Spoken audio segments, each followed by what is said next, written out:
Manziel madness has spawned the nickname Johnny Football. I thought I played better the harder I partied. 19-year-old kid, have 100 grand stuffed under your bed. It was awesome.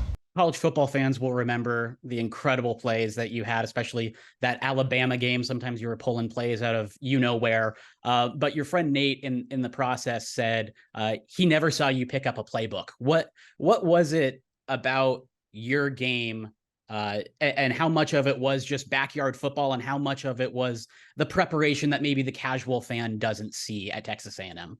I think a lot of it, especially for my Heisman year, had to do with Kliff Kingsbury. I think he is a guy that will always be at the very top of my list when it comes to people that had an impact on my football career and bringing me to a place to where I could go out and play what you guys got to see on Saturday. So, there was such a great personal relationship between me and him that leaked over into the football side of things. And it was just seamless to be able to work that offense at Texas A&M, especially so with him. So, I feel very fortunate in that. A lot of it, maybe was the style of play and the backyard football. And that was kind of just how I had grown up and where I was from in Kerrville that, allowed that to come out. But I will say, without Kliff Kingsbury being there that first year, things would have been tremendously different. At certain points in the documentary, you mentioned loving the Johnny Football nickname, and then at certain points wanting to escape the Johnny Football nickname. Where do you stand currently with the Johnny Football moniker? Yeah, I think Johnny Football is going to be around forever. I'm going to walk down the street and somebody's going to say, "Hey, Johnny Football." They're going to, somebody, it's going to happen. Or I remember this game against Alabama or this or that. So where do I stand on it? I think it was a great time. Johnny Football was a great time, one that I wasn't able to make last longer. But, at the end of the day, it is etched in stone. It is, there is history there for college football forever. So, that's kind of where I'm at with it.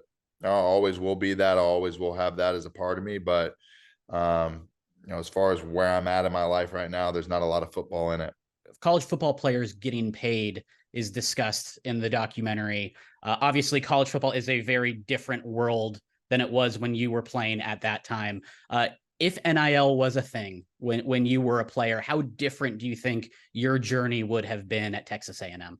It would have opened up a lot of different opportunities. It would have allowed me to make probably a great deal of money just with where I was positioned at that time in college. So it's kind of hard to do the what if a little bit now, but it would have, probably given me an opportunity to make as much, if not more, than I ended up making in the NFL draft. If you're looking at just from a financial standpoint, and one that I probably would have thought long and hard about, because I did love A&M and I did love my time of being a college athlete, and I never, only got to do it for 2 years, so it was a little quick.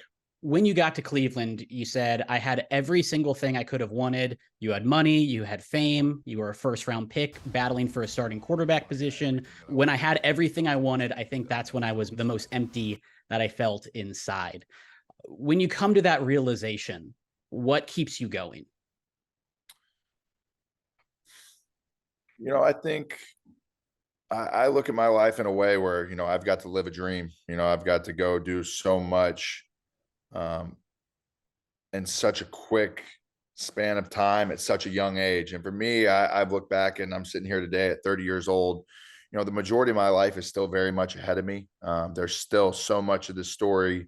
This is what me and Ryan Duffy talked about when we were talking through this doc is, there's still so much of your life left to live, so much that you can go do with so much opportunity. I think that football has given me, a platform. It's given me notoriety and given me a multitude of things.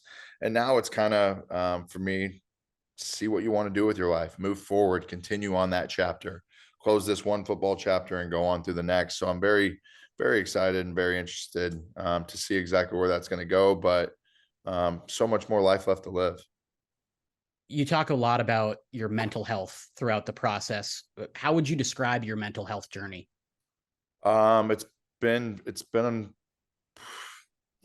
interesting for sure. I think when I was in Cleveland, and I'm waking up some of those mornings and you just don't have it and you don't know what these feelings are.